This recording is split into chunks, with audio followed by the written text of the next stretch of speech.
सुंदरपुर गांव में भीकू नाम का एक गरीब किसान रहता था। वह गांव में ही एक सेठ के यहाँ खेती किसानी का काम करता था। एक दिन भीकू मन ही मन खुद से कहता है, मेरी प्यारी बकरियों, तुम्हारे खाने के लिए तो मैं जंगल से घास ले आता हूँ, लेकिन मेरे खाने के लिए तो घर में कुछ नहीं बचा है। सेठ जी ने मुझे तनख्वाह के पैसे भी नहीं दिए हैं। कल जाकर उनसे बात करूँगा।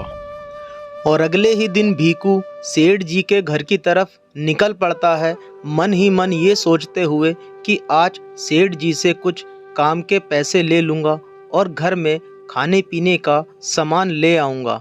यही सोचते सोचते वो सेठ जी के पास पहुँच जाता है।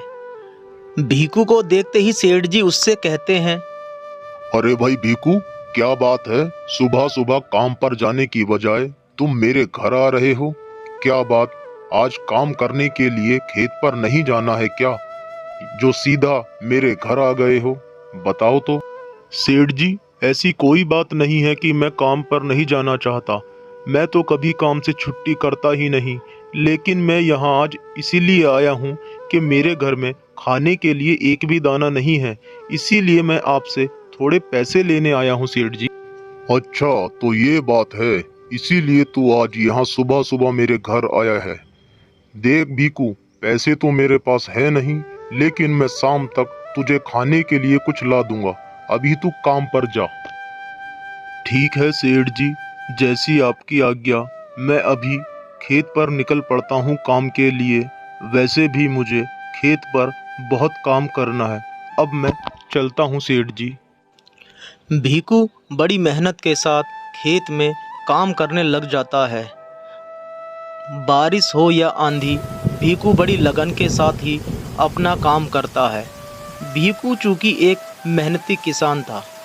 शाम होते ही भीकू अपने घर की तरफ निकल पड़ता है अपनी बैलगाड़ी लेकर। और सूरज ढलते ढलते ही भीकू अपने घर पहुंच जाता है। भीकू बहुत थक जाता है और जाकर आराम से बिस्तर पर बैठ जाता है और मन ही मन बोलता है, आज तो काम करते करते बारिश में पूरा भीग गया हूँ और सेठ जी भी कुछ खाने के लिए नहीं लाए और ना ही मुझे सेठ जी ने पैसे दिए। सच कहूँ तो सेठ जी बहुत ही कंजूस इंसान है। आज फिर भूखे पेट सोना होगा।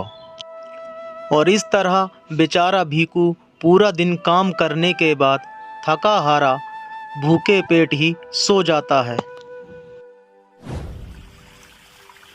अगले ही दिन सेठ जी सुबह सुबह घूमने के लिए बाजार की तरफ निकलते हैं और वो सीधा एक आम वाले के पास पहुंचकर उससे कहते हैं, अरे हाँ भाई, आम वाले भैया, ये आम कितने रुपए किलो बेच रहे हो, जरा बताओ तो। सेठ जी, मेरे पास तो सभी प्रकार का आम है, सस्ता भी है और महंगा भी है। आपको कौन सा वाला चाहिए? मेरे पास 100 रुपए का 1 किलो वाला भी है और 100 रुपए का 5 किलो वाला भी है। अरे नहीं नहीं, मुझे 100 का 1 किलो वाला नहीं, मुझे तो 100 का 5 किलो वाला आम चाहिए। वही दे दो मुझे, 100 का 5 किलो वाला। ठीक है सेठ जी, लेकिन 100 के 5 किलो वाले आम की मेरी जिम्मेदारी कुछ नहीं होगी, क्योंकि उसके अंदर कीड़े भी हो सकते हैं। वो बहुत ही सस्ता आम है। अगर आपको वही चाहिए तो मैं अभी दे देता हूँ। ये लीजिए सेठ जी, आपका सस्ता वाला आम, लेकिन जरा देख कर खाइएगा, इसमें कीड़े भी हो सकते हैं। ठीक है। और ये तुमने क्या बार बार सस्ता वाला आम की रट लगा रखी है? 100 रुपए क्या कम होते हैं 5 किलो आम के लिए?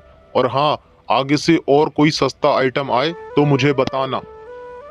ठीक है सेठ जी, मुझे क्या, मुझे तो अपने फल बेचने से मतलब है। मैं सस्ते से सस्ता फल आपको दे दूंगा। चलो, ये तो अच्छा हो गया कि मुझे 100 रुपए में ही 5 किलो बड़े सस्ते आम मिल गए। अब मैं ये आम भीकू को दे दूंगा, मुझे क्या।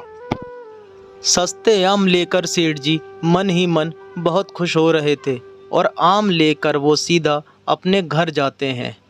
आम की टोकरी लेकर सेठ जी सीधा किचन में जाते हैं और टोकरी रखकर मन ही मन सोचते हैं, अब ये आम मैं भीकू को खाने के लिए दे दूंगा, बहुत भूख लगती है ना उसको। सेठ जी के जाते ही वहाँ उनकी पत्नी आ जाती है और आम देखकर वो कहती हैं, अरे वाह, लगता है सेठ जी मेरे लिए सुबह सुबह मीठे और स्वादिष्ट आम लाए हैं, खाकर देखती हूँ। इतना कहकर सेठ जी की पत्नी बिना सोचे समझे आम खाना शुरू कर देती है और वो एक दो आम खाकर वहाँ से चली जाती हैं।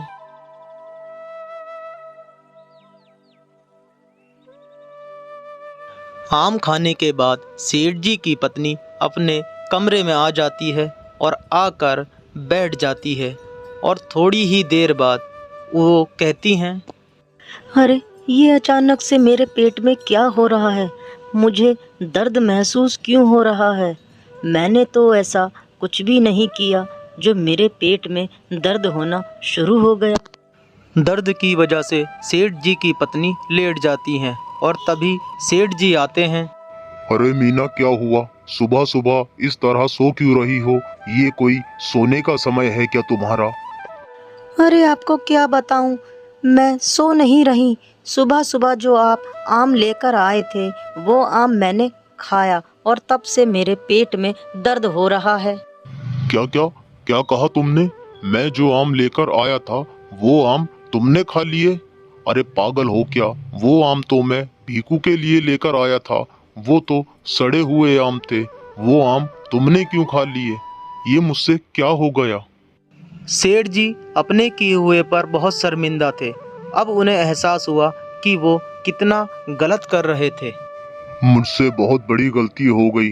आज के बाद मैं ऐसी गलती कभी नहीं करूंगा मीना, मुझे माफ कर दो मीना।